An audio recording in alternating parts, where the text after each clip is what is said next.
لله رب العالمين الرحمن الرحيم مالك يوم الدين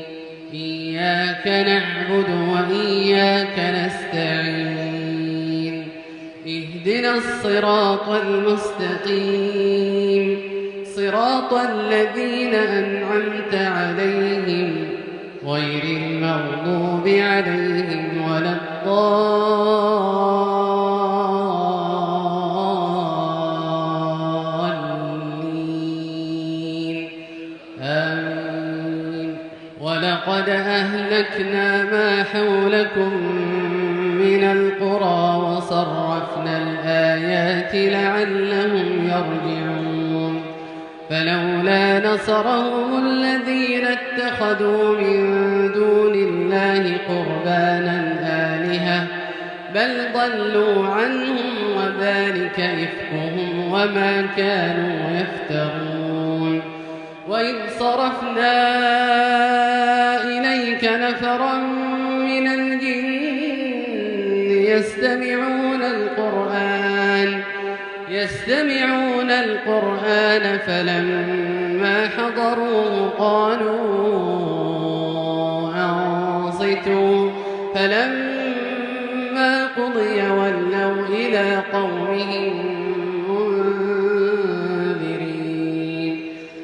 قالوا يا قومنا إنا سمعنا كتابا أنزل من بعد موسى مصدقا لما بين يديه يهدي إلى الحق وإلى طريق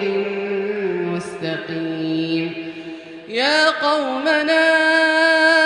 أجيبوا داعي الله وآمنوا به يغفر لكم من ذنوبكم ويجركم من عذاب أليم ومن لا يجب داعي الله فليس بمعجز في الأرض وليس له من دونه أولياء أولئك في ضلال مبين أولم يروا أن الله الذي خلق السماوات والأرض ولم يعي بخلقهن بقادر على أن يحيي الموتى بلى إنه على كل شيء قدير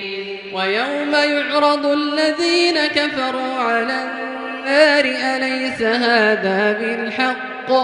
قالوا بلى وربنا قال فذوقوا العذاب بما كنتم تكفرون فاصبر كما صبر أولو العزم من الرسل ولا تستعجل لهم كأنهم